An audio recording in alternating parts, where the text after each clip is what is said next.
Shalom, shalom. All praises to the Most High, Yahawahshi, Yashaya. Oh, if you guys noticed, I'm constantly using different names when it comes to the Creator or the Supreme Creator and His Son. And the reason why that is because all these names mean the same thing. That's why I don't understand why people argue like, you know, Yahweh, Ahaya, Yah, Hawa, Haya. It all means the same thing. Even the names of, you know, the Most High Son. You know, you have Yashaya, you have Yahawahshi, you have Yeshua, you have Yashua, you have Yahushua. It all means the same thing. I don't understand why people argue about stuff like that. It's like saying, it's like arguing between, well, what was Paul's name? Was it Paul or was it Pablo? Who cares? Who are you? What is your intent? People are silly, man. But anyway, for this video, we're going to do some perspective building, and we are going to soar to new heights when it comes to finding out more about the Indians and, you know, the Aboriginals here. So I have a nice little lesson plan. There's going to be a lot of perspective building. I hope so. Hopefully this will edify some people and trying to gain some other country perspective, because I noticed that some people, they try to act like their oppression is deeper or more profound than everyone else's, and you know, it's really not a very humble way to think. And hopefully after this video you are given some things to think about a little bit more.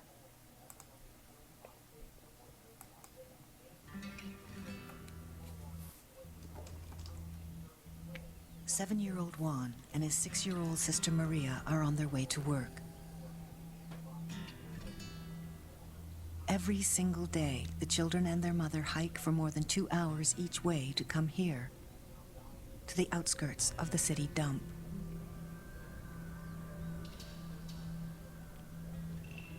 They spend 6 or 7 hours picking through endless mounds of garbage and filth in search of food to eat, as well as plastic bottles and other recyclables to sell. The small bundle strapped to their mother's back is their baby brother Hugo, just 6 months old. The stench is overpowering, and the work dangerous. Broken glass, medical waste, rusty metal, and stagnant pools of toxic sludge. But ever since their father died in a road accident a year ago, they have no other way to survive.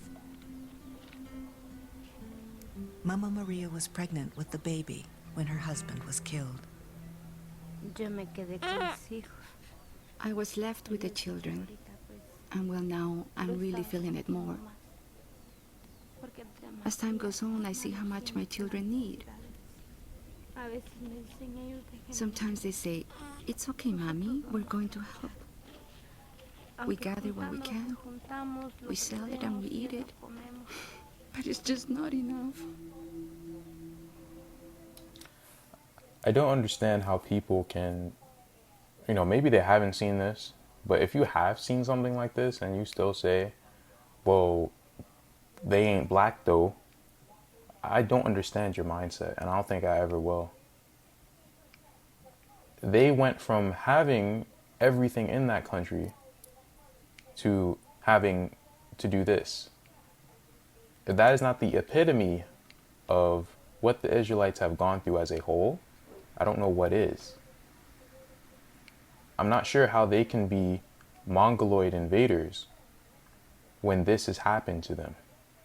It's not like these people are above any so-called black people in Mexico. Does it look like they are? Doesn't look like that to me. But, you know, everyone has their own perspective. Everyone has their own opinions, I suppose. Maria and Juan stick together. Because they're small and light, their job is to go searching far off in the deepest parts of the dump. They need to step carefully, or they could sink into rotting sludge. One bag full can go for a few cents. On a good day, they could earn a little over $1.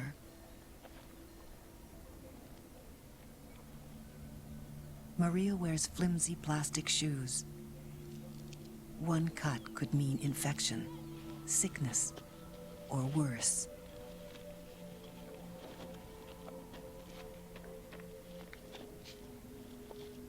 They often get sick from eating rotten food they find in the garbage.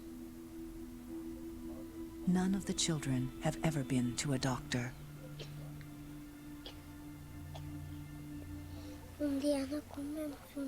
Sometimes we don't eat. Sometimes we do.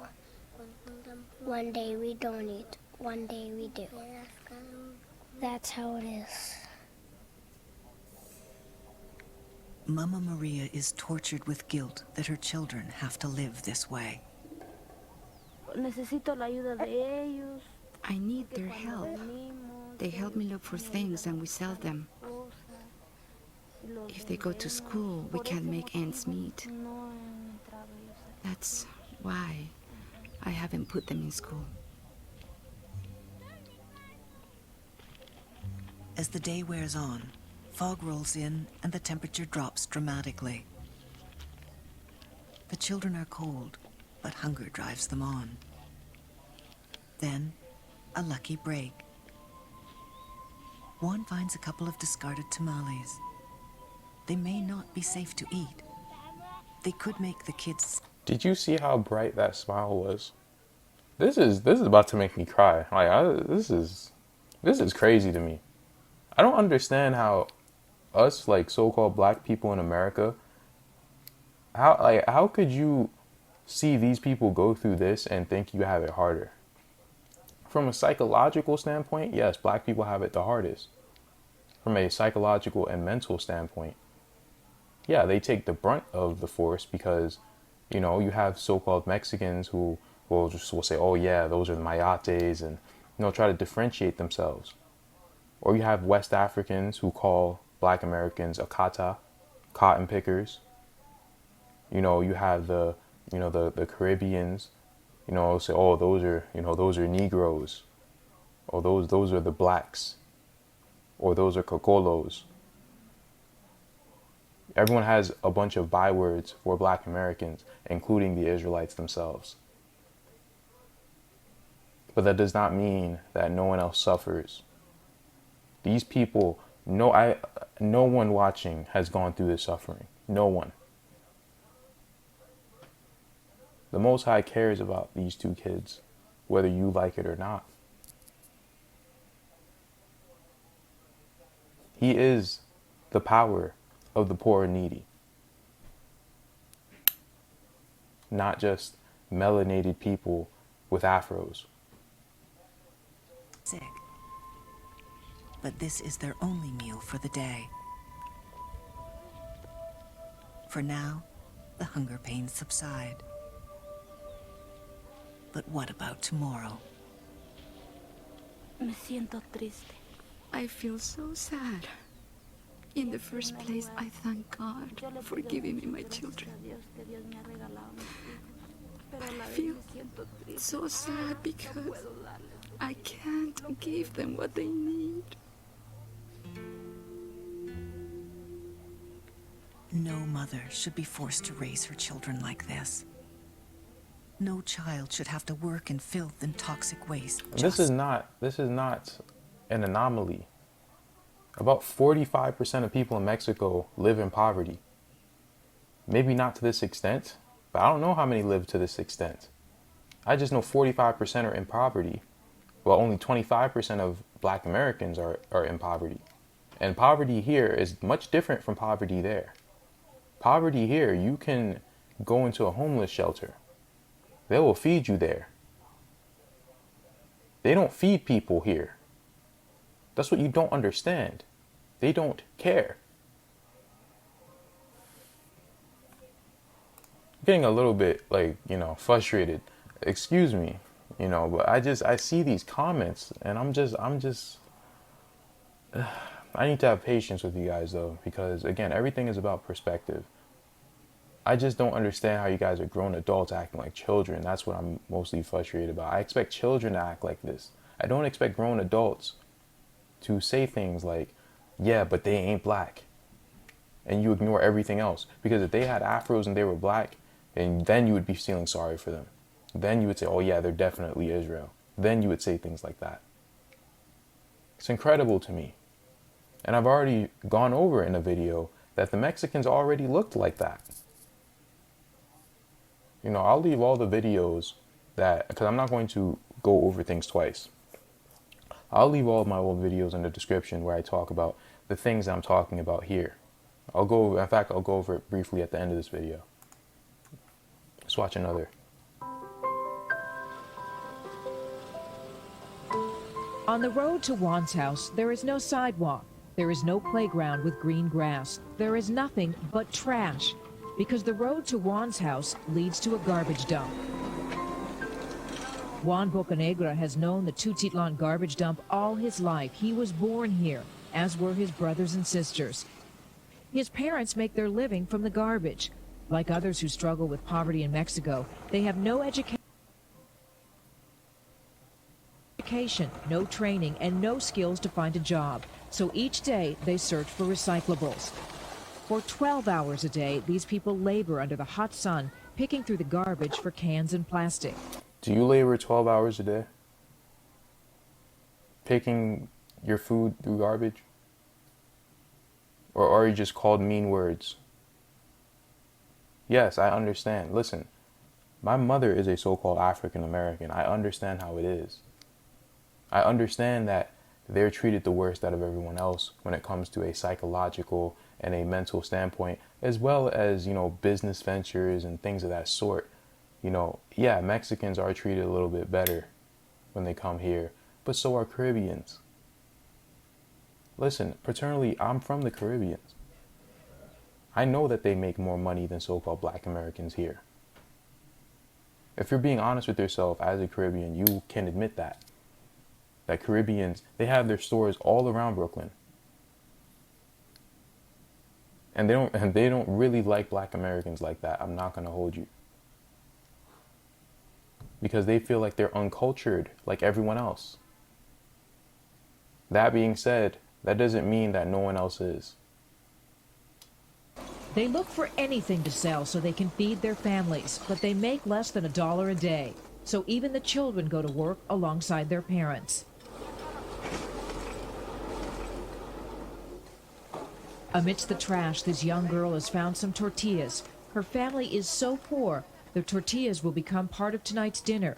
What was food for the dogs and flies becomes food for the family.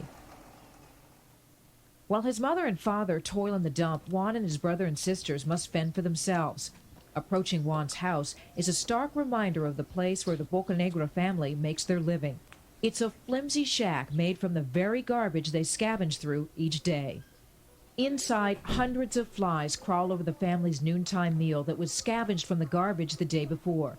The children eat it, however, knowing it may be the only meal they have for the rest of the day.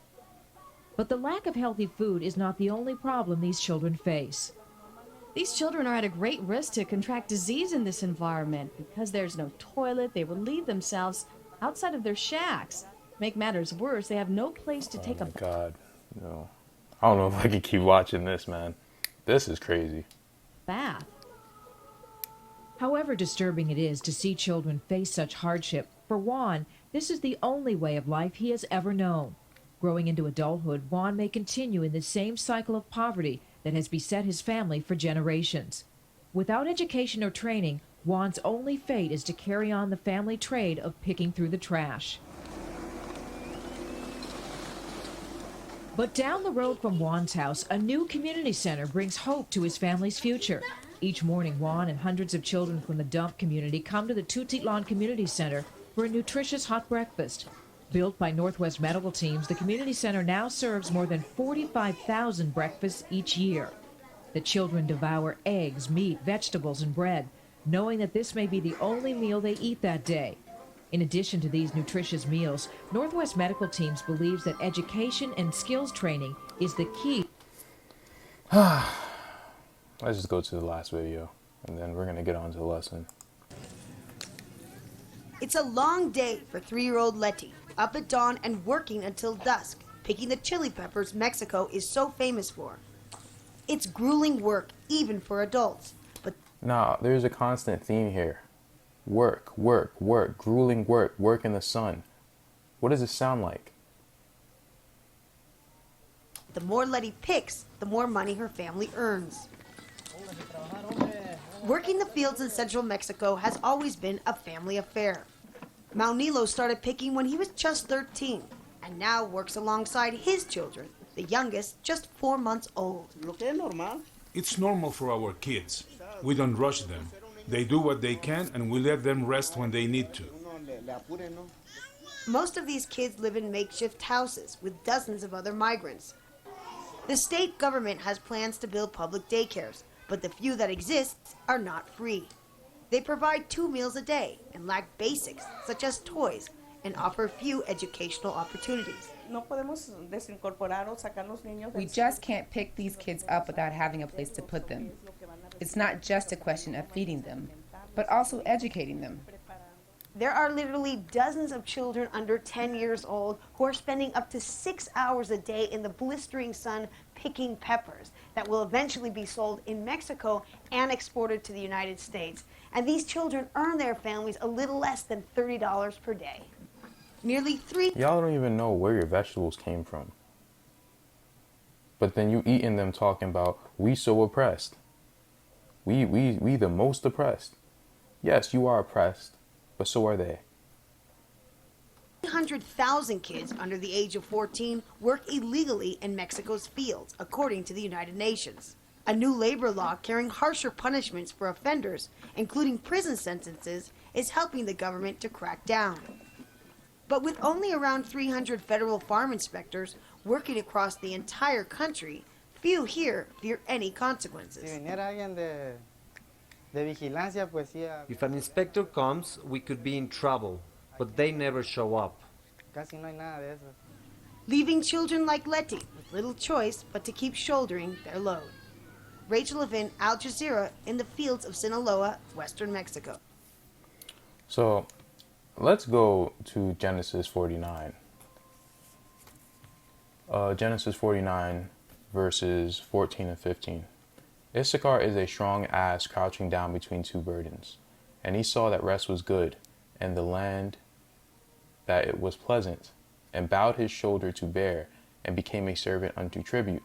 Now people, they want to, they want to debate what the meaning of this is, and try to discredit the fact that this does describe modern day Mexicans or people in Central America, which is fine, but there's other outside proof, research.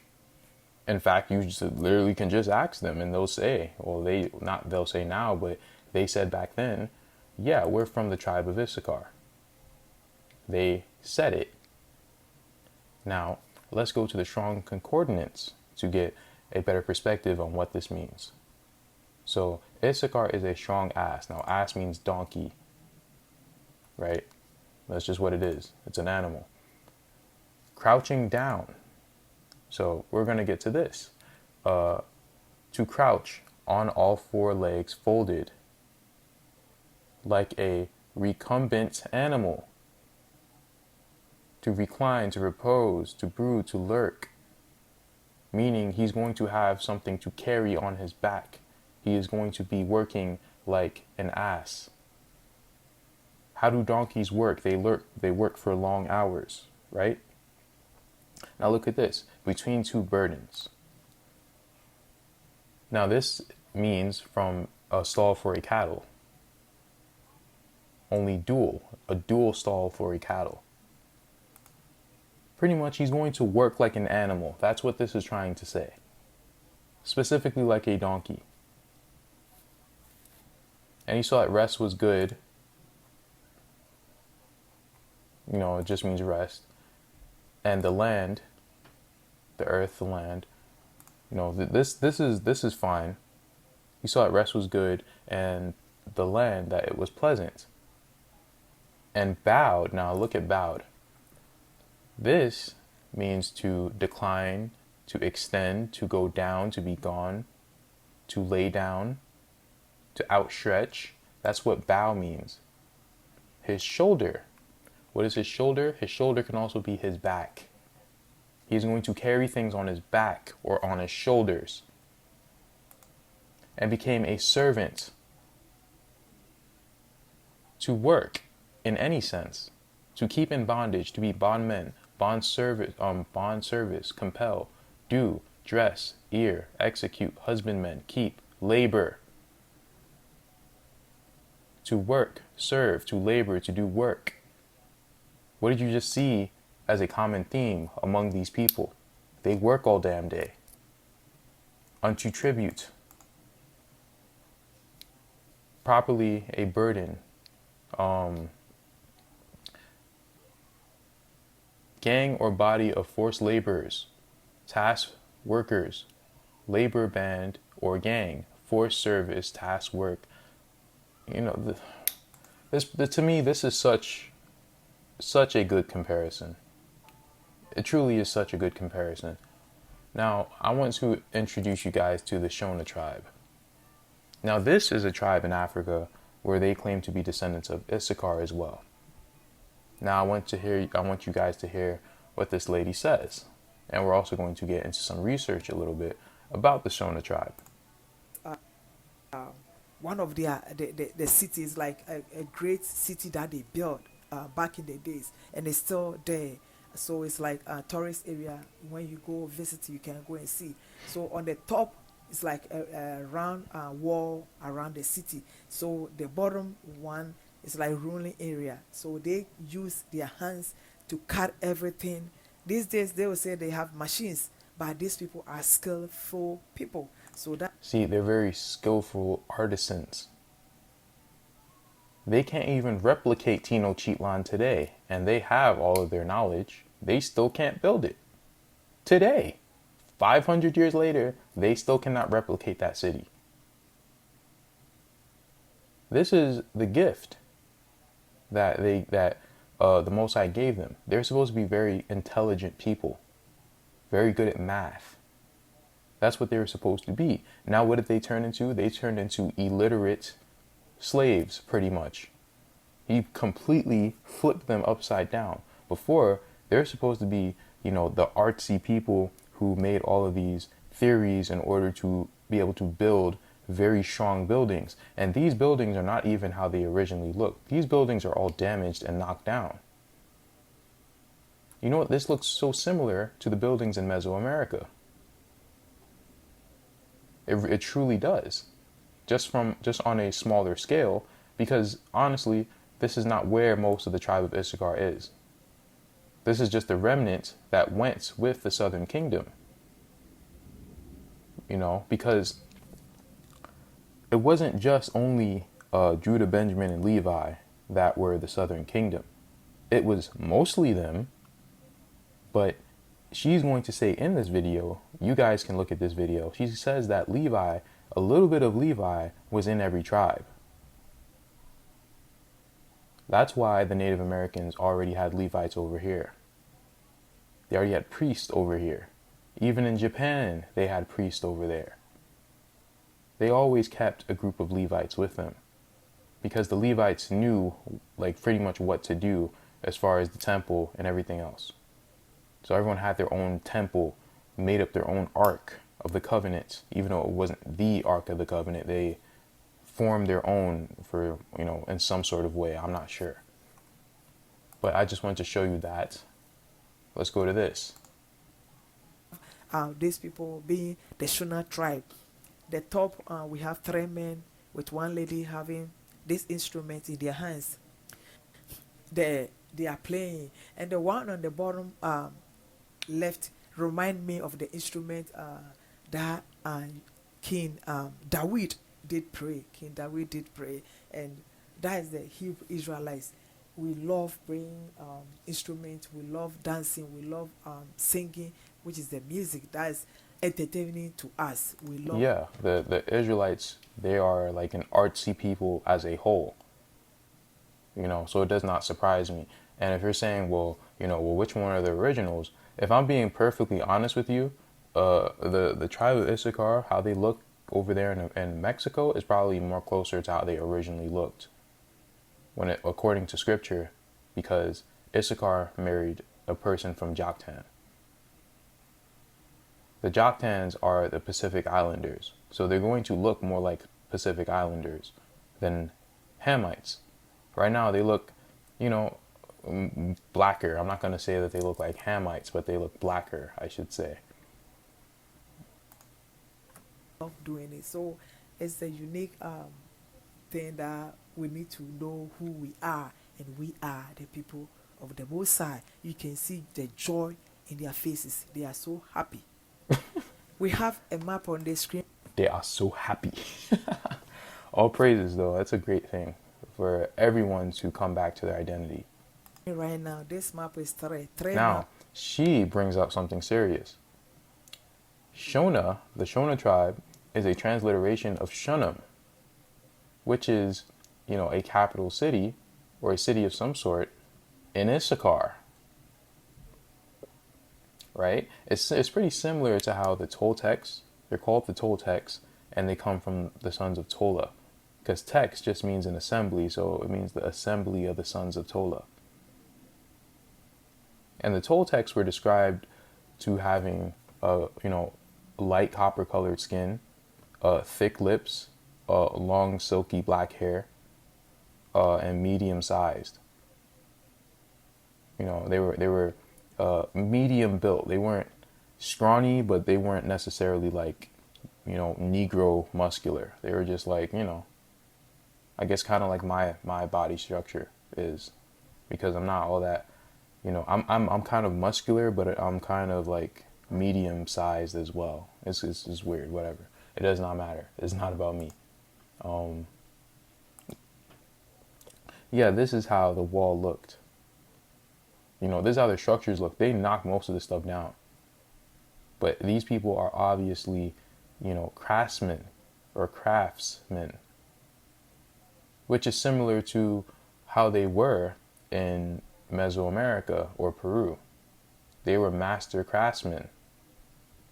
A lot of these buildings look very similar. I can't imagine how these buildings looked before. I really can't. And look at the land. It's very beautiful. What did it just say about Issachar? Their land was beautiful, right? There's interesting similarities, but you're gonna see another similarity. The Shona, a stateless community in Kenya yearning to gain citizenship. Oh, what does that sound like? What does that sound like? Who's trying to gain citizenship in America? Could it possibly be the Mexicans? Could it possibly be? Even in Zimbabwe, they cannot accept me. I am considered to be a foreigner. They cannot accept me. I was born in Kenya. So the Hamites, they don't accept these people. Even in their own country, even in Zimbabwe, where they're from, they don't even accept them. And they don't accept them in Kenya.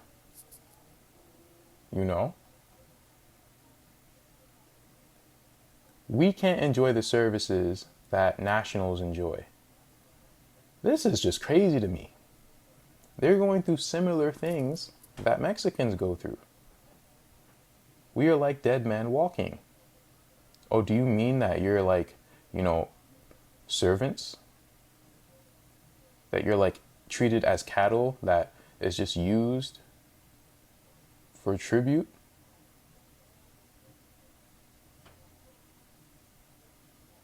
We don't have mobile banking, and going to the hospital is also a challenge. Whoa, whoa, whoa, whoa. What did I just show you in the first video? They've never been to a doctor. These people can't go to doctors. Birth certificates are needed for Class 8 registration for our children who are in primary school, so sometimes we are forced to buy parents so that our children can continue with education. We cannot even save money. So as the woman said at the first video, they can either provide it for themselves, or they can, they can go to school and starve, pretty much. And these people decide to go to school. But even so, these people, they're just struggling in such a similar way. Many Shona women weave baskets and do beadwork to put food on the table, as they say. A lack of documents has forced them to sell their products for far less than they are worth through middlemen. So they are being treated unfairly when it comes to commerce. You can get a Mexican to do the work that, you could pay a Mexican a third of the price that it would really take to do that work that anyone else would charge. Why? Because they don't have the paperwork. This is crazy to me. I have been arrested several times because of moving around without an identity card. These people are discriminated against because they don't have citizenship. Zimbabwean immigrants integrate with Kenyan communities as they seek citizenship status.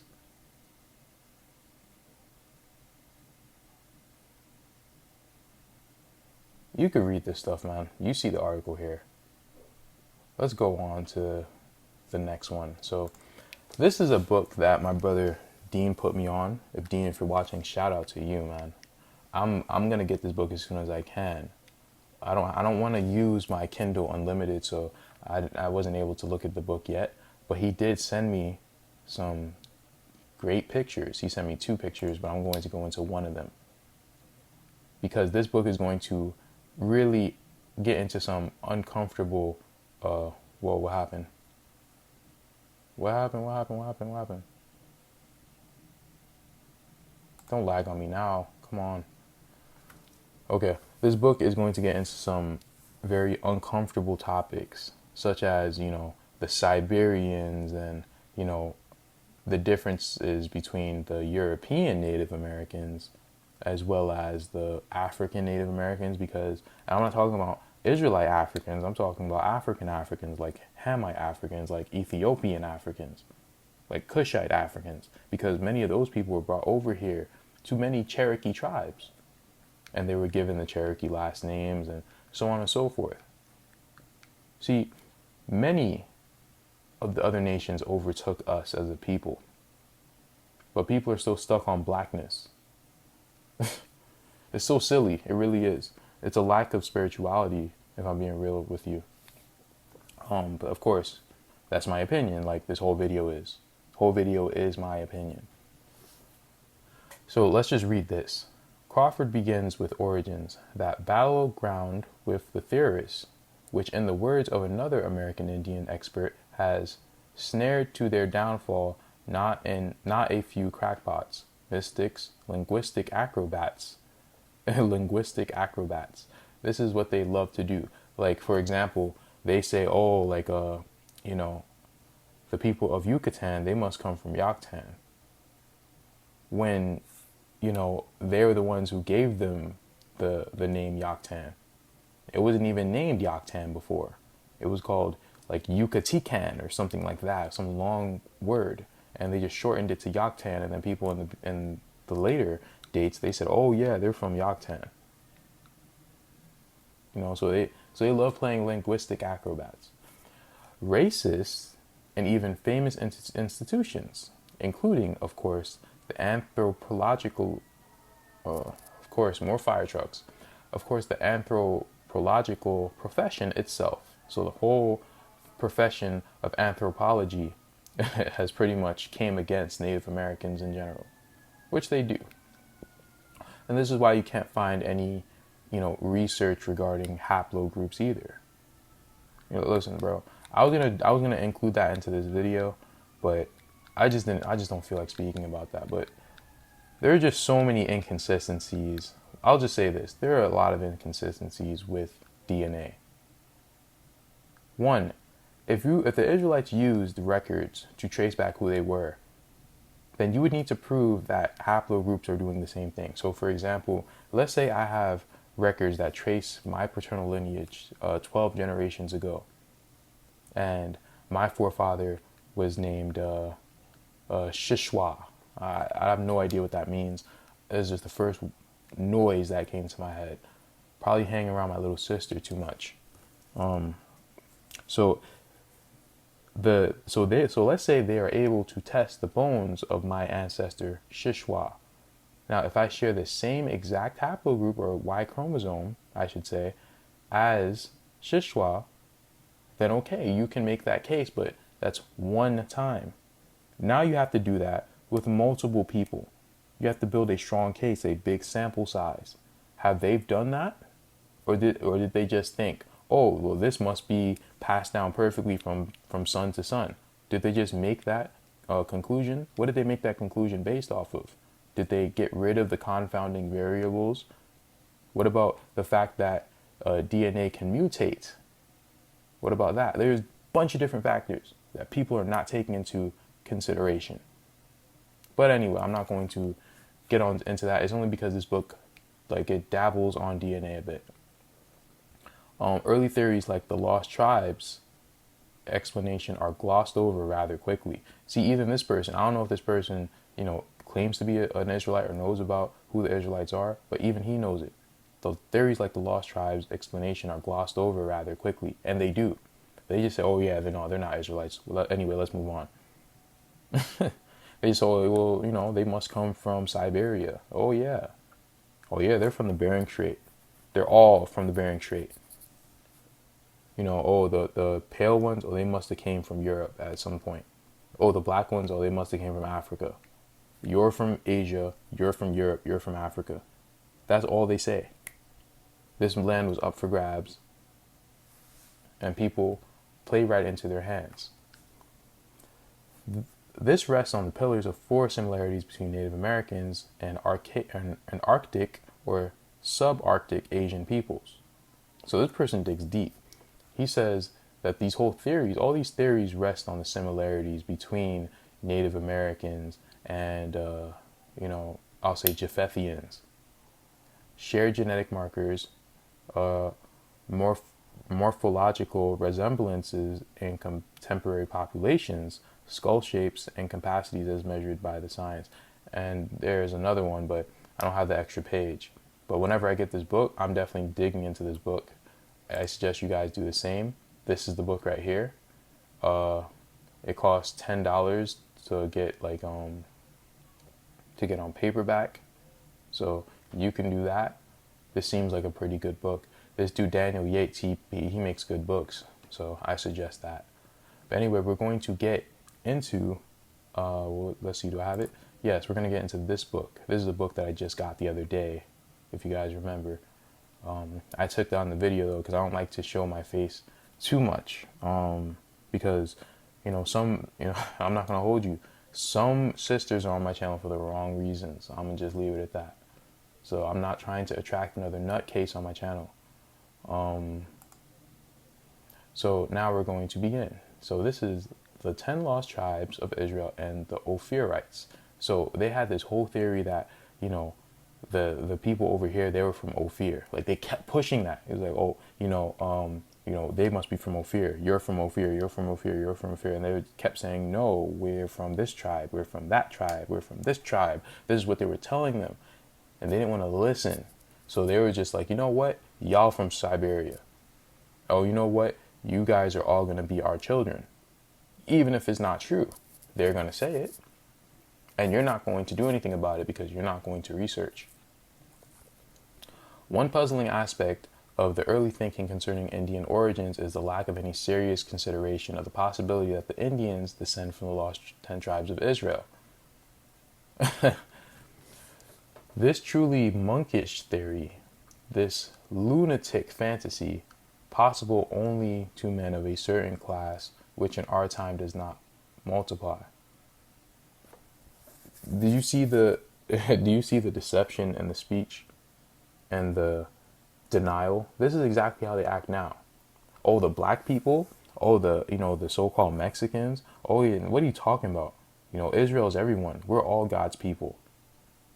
They have no problem accepting that, the face rats with the small hats over there in ancient Jerusalem are the people. But once you say we're the people, that's when they're just like, oh no. You can say everyone else. any other population. You can say the Eastern Africans are Jews, and they'll accept that before they accept West Africans or Americans or South Americans. That's just what it is. That's how you can tell who the Israelites are, how they respond. And even the Mormons, they try to say, well, it's only the white Mexicans who are the Israelites. You know, oh, it's only the light-skinned mound builders. You mean the flesh-eating giants, the flesh-eating red-headed giants that the Native Americans were talking about? You mean the Jaredites that were made through Nephilim means? You mean those people? Those are the Nephites? Okay, sure. Whatever you say. Is generally believed to have been the most obvious and thus the earliest explanation of men in America. On the contrary, this writer was unable to locate any early explorers and historians who expressed that idea in writing. There are, however, hints scattered throughout the early literature which indicate that the opinion that the Indians were descendants of the Hebrews was current and discussed, even if no author did accept it. So they all were discussing it, but they all didn't want to admit it. So as early as 1511, Pedro Martir de Angleria left open the possibility of a Jewish origin for the natives when he reported the story that Columbus has identified Hispaniola as Ophir. This dude Columbus, he thinks everywhere is Ophir. This dude thought that Haiti was Ophir. He thought that Peru was Ophir. They thought that Yucatan was Ophir. Like, what is an Ophir to these people? I guess, you know what it is because, and they already knew where Ophir was. That's what's annoying. They knew where Ophir was because they identified the Mexicans as Ophir, as from Ectan, which was from Ophir. Like, they were very specific. Because of how they looked, they said, oh, you guys must be from Ophir. And they were like, no, we're from Issachar. You know? So these people knew that Ophir was the Philippines. But it's just that we had so much more gold in America than the capital of gold that they were like, yo, this must be the real Ophir. No, this is, you know, the Most High's land that he gave to Joseph. Presumably, if Hispaniola were Ophir, Solomon's sailors might have left behind the progenitors of the Indians. No, this was not Ophir. You know, it just wasn't. Ophir was the Philippines. Sheba was over there in the Philippines because Sheba is close to the Philippines. So if Solomon left children anywhere, it would be in the Philippines or the Pacific Islands. Those who later adopted an Ophirian origin theory and expounded it invariably claimed that the New World was already populated in the time of Solomon and that his navy merely visited it. Angleria later noted in the part of his Decadas printed in 1530 that the Indians of Yucatan practiced circumcision, but he did not postulate a Judaic origin. Oh yeah, and they also practiced baptisms, by the way. So next page, whoops. Let's see, where did I want to go? So this person, I'm not going to say his name, it's too long and needs to, is largely concerned with abstrush. I don't know what that is. I'm going to have to look that up. Theological points. This, together with his slim geographical knowledge, makes for a confusing book. Yeah, because they had no knowledge of anything. These people were incredibly pretentious and incredibly stupid. For example, his references to India leave it unclear whether he means East India or West India, meaning either the India over there or the India over here, and this whole place is India.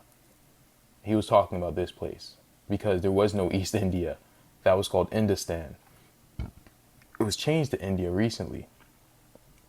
References to reasons why there were antipodes to Magellan to Americus show that he meant the New World. Yet he seems to have thought that Asiatic India was not far from West India. Lie. lie. What else did I want to go to? Suarez de Peralta interpreted this to mean that the 10 tribes taken captive by Shalmaneser had escaped to the land called Azareth. This Azareth was obviously near America, and some of the Jews had migrated to it. Now, this is interesting because some people think Azareth is America, some people think Azareth is somewhere else. I actually think that Azareth might be Australia, believe it or not. And the reason why I say this is because so many people, or so many Native Americans share that Australian DNA marker. You know what I mean? But I could be wrong. I'm not sure. Azareth literally could just be America. But I just know that it was a place where it was like no man had ever governed. And Australia is it's a great candidate for that. It cannot be North Africa. North Africa was given to Canaan. North Africa was inhabited. It was governed by the Isles of the Gentiles. So that's false. That's false teaching. But those are people who don't study. He supported this conclusion by citing the similarity of certain Aztec words to Hebrew words, and by claiming both people had similar idolatries. Yes, they did. Yes, they did. He did not, however, claim the lost tribes as the exclusive populators of the New World. In fact, he thought that the first settlers probably came before the flood. His authority for this belief was Genesis 6:4, which he said that there were giants on the earth in the days before the flood. Since the bones of giants had been reported to Mexico and Peru, obviously America had been peopled by giants who had drowned in the flood. Now, this is what I said in one of my other videos. Let me see. Look, bro, these people, the Olmecs, they're not Israelites. These are the Jaredites that the Book of Mormon speaks about. This is why the Book of Mormon is such a great book, man. It really connects all this stuff together. It really gets rid of a lot of confusion. I talk about the Olmecs in this video right here. You can start at this time point. You don't have to watch the whole video, my whole gematria breakdown. But, you can watch from here. And I explain about the Olmecs and the Mulekites and the Nephites. There's a difference, right? And in this video right here, I go over how the Indians looked and the fact that they knew that the Indians here, while they look different on the outside, their inside or their body structure, were all related. That's what they said. That's what the heathen said. They said they're all related. They look different on the outside, but they're all related in some sort of way. So I brought that out. So you guys feel free to watch that video. Suarez found it difficult to believe that all the Indians descend from the same people or from the same colony. Now here comes his opinion. He did not think that the natives of Labrador and Florida came from the same stock as those near the Strait of Magellan. So Labrador are the Indians of Canada, pretty much, or the Ainu. I went over this in my Japan video. I spoke about the Ainu in there. And listen, because of the vast amount of similarities between, the Ainu and the Innu. Sorry, they're the Innu. The Ainu are the people of Japan. These are the Innu of Canada, and then you have the Inuit of Canada, or it's not Canada, Alaska. Listen, man, these people are all wearing fringes. They all say that this is our land, quote unquote. They all talk about a covenant. These people are Israelites to me. I don't care how they look. These are just gathered tribes that were brought here. Now they talk about the Indians of Florida. Now this is where it gets interesting. Because look, this is where the Cherokee are. The Cherokee are the Indians of the Southwest, the Southeast. And they're known for being a lot more Negro looking, quote unquote.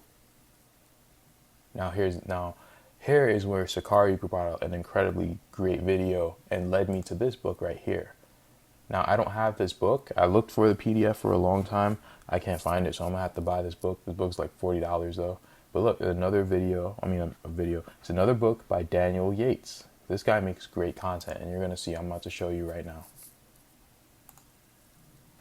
It's called Old World Roots of the Cherokee, right? So I want y'all to watch this. A tablet inscribed with the archaic version of the Ten Commandments in Hebrew was found in 1860 beneath a 40-foot high pile of stones near Newark, Ohio. Cyrus Golden also studied this Jewish artifact. He describes it as a mezuzah from the ancient Middle East. For those of y'all, mezuzah, which you clip up on your door, right, with laws on it. A Cherokee chief of present day, Beverly Northup, not only links Barcoba and the Cherokee, but speaks also of earlier Jews who refused to bow down to Caesar, saying that they would bow down to no one but God, the King of the universe. This group of Jews was known as Sakari. During their fight with Rome, the Sakari took refuge at Masada, a mesa near the southwestern shoreline of the Dead Sea. At the same time, the Roman siege at Masada, Eleazar, a man of influence with the Sakari, coincidentally, held the command there.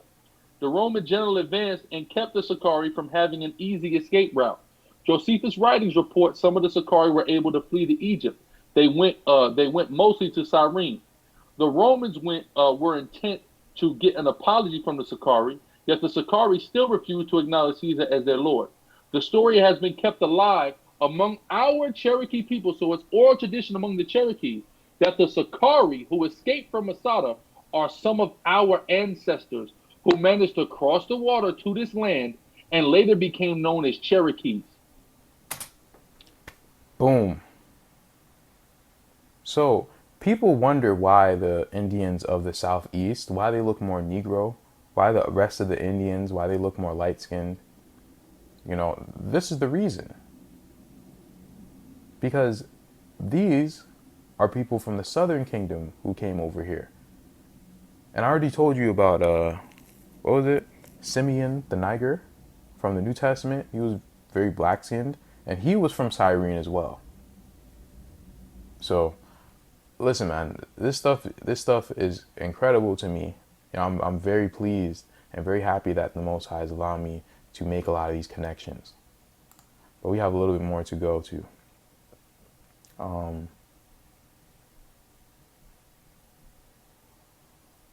Now, where are we going to? And let's just keep reading. And Florida came from the same stock as those near the Strait of Magellan. Consequently, he accepted the Carthaginian theory to explain the population of the islands. So, they think that the people of the islands are Canaanites. You know, and I've heard other people say that as well. No, bro. No. You have to understand the difference between a Canaanite and a person who acts like a Canaanite. Because the Canaanites or the Phoenicians, they were worldwide. Why do you think everyone spoke Greek? Because the Ionians were a mixture of Japheth and the Phoenicians. The Phoenicians were the world traders. They traded all across the world, and they may or may not have had contact with the Americas. I'm not sure. But I do know one thing. The Israelites, they were very highly influenced by the Phoenicians. So them saying that they're Phoenicians, you know, they're saying it based on their culture and what they're doing. But just because you have the culture of something, that doesn't mean that's who you are. And that's why it also doesn't make any sense for you to accept the people in the West Indies as Israelites because they're black when they don't have that much culture that's really Hebraic. When the Mexicans and the Indians, they have so much Hebrew customs, but you don't accept them because they're not black. That's just too much hypocrisy to me. But there's a reason why they thought that they were Carthaginians or Canaanites. There's a reason why. I'll get into it after I read it. He further proposed an Ethiopian or Egyptian origin for certain Indians of New Spain or Hispaniola or Haiti, because they shared with the Egyptians and Ethiopians the customs of allowing women to enter business and public affairs, and the men stay at home to weave and labor. That's very pathetic. And the women urinate standing and the men while seated.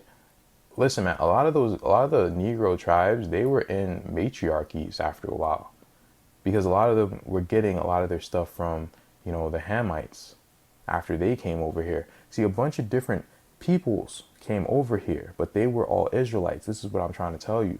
There's a bunch of people who look like Hamites that were Israelites who came over here, but they were mixing with them, and afterward the Most High led them over here.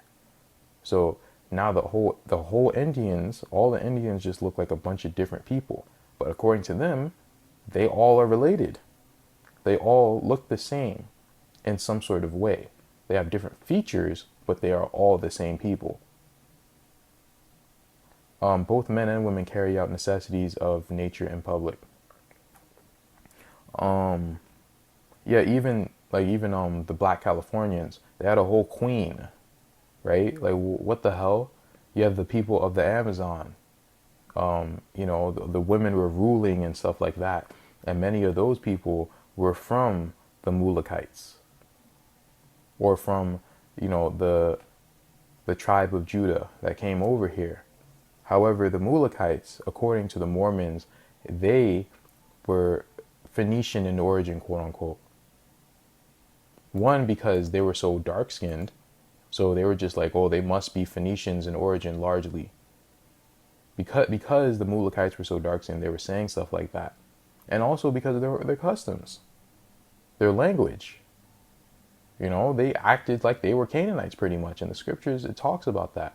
You pretty much are Gentiles at this point. You want to be them so badly. Israel wants to be the Gentiles so badly. That's why you have people who get upset with me when I say that I only talk to the Hebrew Israelite man and secondarily to the Hebrew Israelite woman. But I don't speak to Gentiles on my channel. If you benefit from my videos, you know, all praises to the Most High. But, you know, I don't make my videos for you. What am I doing that for? You know, I don't hate you, but I don't like you either. I don't have to like you. You know, most I didn't say I have to like you. I just have to tolerate you as a human being. I have to treat you like you're a human being and not an animal. Not pretty much not the way your forefathers treated my forefathers, if I can give an example. Now, let's continue. Suarez also introduced the question whether the Indians descend from Canaan, the son of Ham cursed by Noah for his father's sin.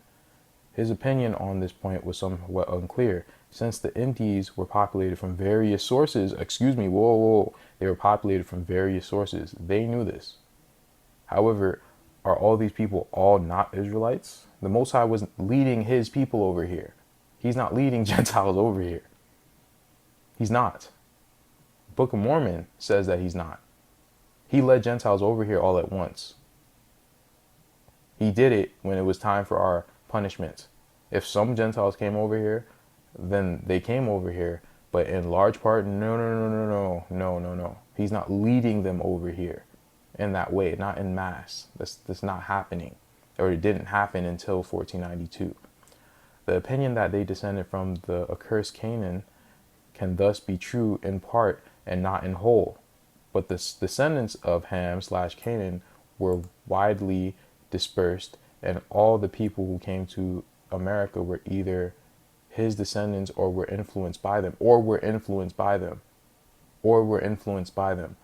So they're saying there's some sort of connection with the Canaanites. And because the Israelites were so connected to the Canaanites, this makes sense. That's why people try to say, oh, you know, the Native Americans were Phoenicians. Nigga, we all were Phoenicians, technically. Because we all were copying them, we're following them. We spoke their language. Why do you think the New Testament is written in Greek? Why do you think most of our writings are written in Greek? The Apocrypha is written in Greek because Greek was the language of back then. And then it became Latin. All the Edomite languages and things of that sort, they are the languages to know. What is English? English is the language to know. Does that mean that we're all, you know, other nations because we speak the heathen's tongue? No. That's silly. But in culture and what they're doing, these people, you know, they were Canaanites in that way, but by blood they were Israel. Now, to finish this off, the Canaanite theory of Indian origins, or as it is frequently called by those who confuse the object of the curse, the theory that the Indians are descended from Ham was not a Jewish origin theory. To qualify as of Jewish origin, the progenitors must be members of one of the 12 tribes of Hebrews. The designation of all Hebrews as Jews, though technically incorrect, is an ancient device. Most of the Hebrew tribes disappeared after the captivity, and those left were predominantly of the tribe of Judah. Predominantly. But some of them were still other tribes, like I told you, like the Shona tribe and stuff like that. They're from Issachar. The custom grew of calling all Hebrews Jews. Israel was the generic designation of all the tribes of the Hebrews. Canaanites were not Hebrews, even under the loosest interpretations. So, listen, man, you guys can read the rest of this page. I don't know how I'm gonna get this book to you guys, but I'm gonna try, man, because this book is very good, very good. I hope you guys were edified and learned something from my video, as well as me being able to learn something as always. So until next time, shalom.